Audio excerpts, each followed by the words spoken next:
This year at UC Berkeley, Haas Global Management Program accepted less than 0.8% of their applicants. I got in without any APs, SATs, ACTs, and through a middle college and community college pathway. And here's what I think actually mattered. Hello, my name is Elisa Sonihara, and I'm an incoming freshman at UC Berkeley Haas Global Management Program. And I'm really here to just give you some advice and to show my perspective that you can still have a chance and get in through an untraditional pathway. All right, let's talk about some assumptions people have. When people are applying to UC Berkeley, they don't see themselves as a good applicant, especially if you haven't taken a lot of APs or SATs. I think that was the biggest doubt for me as well. Although UCs don't require you to submit your SAT scores, I know a lot of people do. But for me, I didn't even have a score to submit. There's also a misconception that you need these perfect grades. You need to have a good grade and a perfect GPA to get in. I did not have that, but I did work incredibly hard, and I think it showed through my transcript. And I want you to keep in mind, if you are taking these APs or SAT route, I think it is a very traditional way to get in, especially when your school district may not provide other opportunities. So it is important, but I want you to know that test taking and these scores do not determine who you are, and it's not gonna be as beneficial to you later in life compared to actual real impact that you might be able to do. But don't get me wrong, I understand there is a cultural difference. For my parents as well, who came from Japan, test taking was the number one thing. It's like, it determines what college or high school you get into. I understand that a lot of parents might think that test taking is the way to determine how your child does or how you might do, but really it's the impact you're able to make and the things that you do with your passion. After going through the admissions process, what I've noticed is that it's not really about like what you did, it's more about who you've become through those experiences. So the biggest tip I have for you is to reflect on every single experience that you've had that you might be putting in your admissions. A little backstory is during my junior year, I transferred to a middle college, which was the third new high school in my district. So it was completely new school and there was no real like role models for me to look up to in this specific school. But I wanted to take that chance. I was really set on going to middle college even if this school wasn't available. And honestly, I do not regret a single bit of it. You become a middle college student, you become dual enrolled at your local community college. In my case, I was dual enrolled with Foothill College. So I was a full-time high school student and also a full-time college student. By doing this, you're able to fulfill all of your high school credits through the required high school classes that you have, but also through your community college classes. And taking this opportunity for me, that meant having some UC transferable credits for me when I do transfer, as that was my initial plan. So now that I was on this campus, I was really set on just transferring because I thought I didn't have the right resume to get accepted into any school. And I also believe that just transferring was gonna be smarter because you would just get all your general ed done and you wouldn't have to waste a lot of money. So applying was actually a pretty last minute decision for me. I chose to apply the month applications opened. I only applied to UC Berkeley in LA with the main set goal of wanting to go to the Haas Business School. I did not get into LA. That is a-okay because I had the opportunity to be admitted into Berkeley. If you're in the position of not knowing if you should actually apply and take that chance, I urge you to apply. I was really doubtful at first. I really just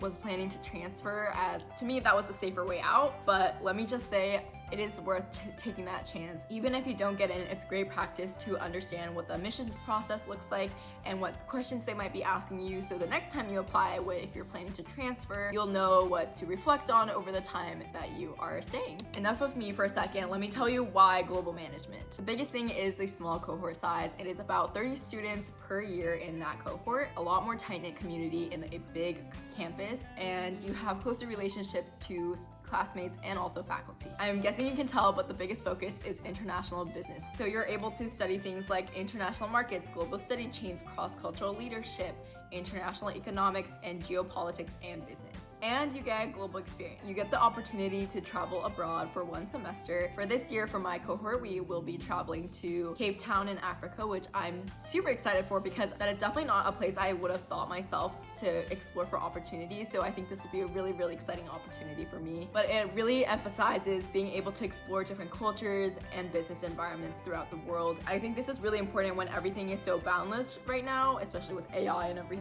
It's It's really confusing, right? I think the main goal of this is really to be able to work across cultures, lead diverse teams, and serve global challenges. The reason why I thought this would have been a good fit for me is I was involved in a lot of Japanese American organizations from a young age. I think I really just liked connecting with people with different backgrounds and different cultural views because it allowed me to push myself to be more understanding and also understand how I can work with other people better, because I had a lot of empathy growing up, and I think that's one of the biggest things that played into my life. But what really matters is not just business education, it's really understanding the world. Anyways, enough GMP talk.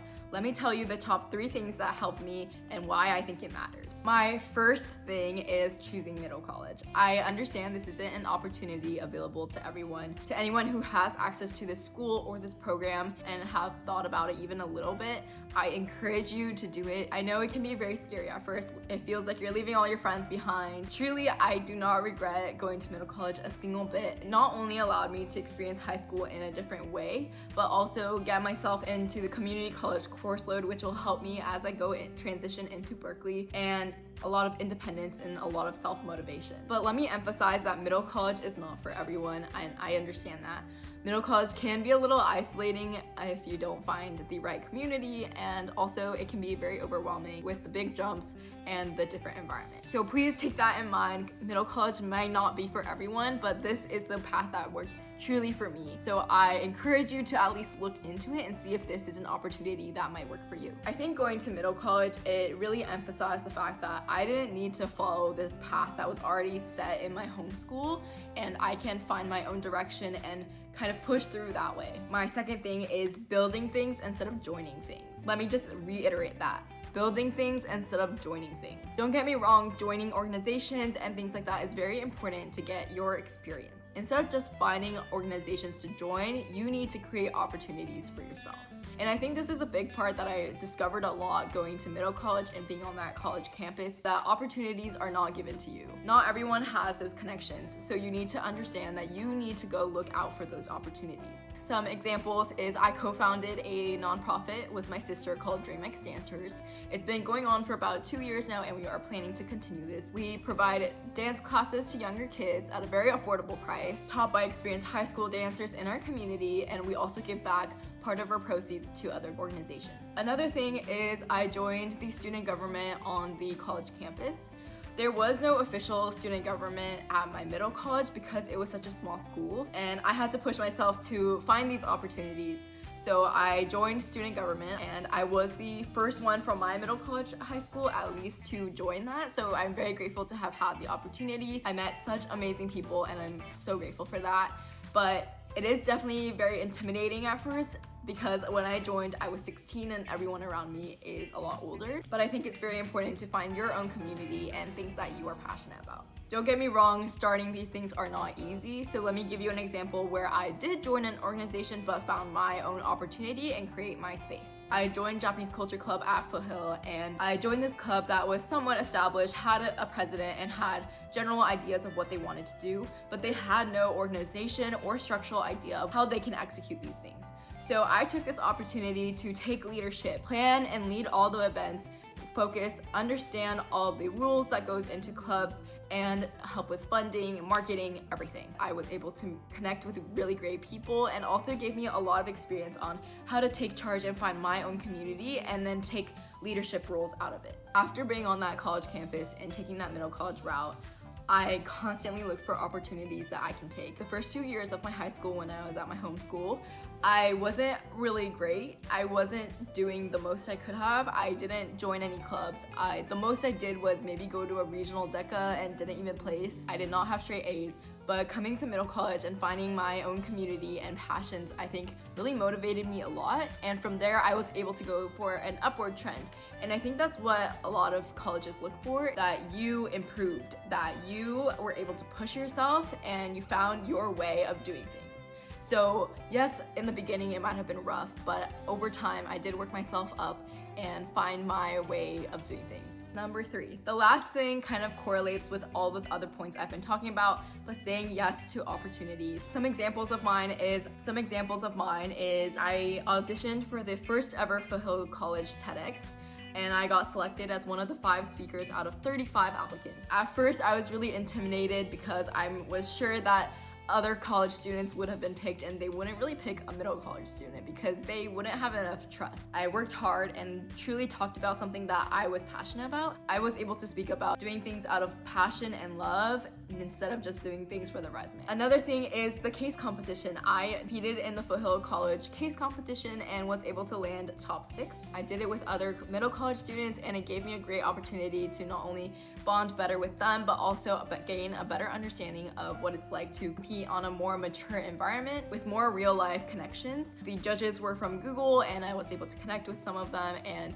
all the mentors were truly amazing and allowed me to gain more real life experience. Doing the regional DECA competition and also the Foothill College case competition were completely different experiences for me. I truly do not regret taking on these opportunities, although I was very hesitant on both of them to sign up. Another thing I did was sign up for a lot of leadership positions.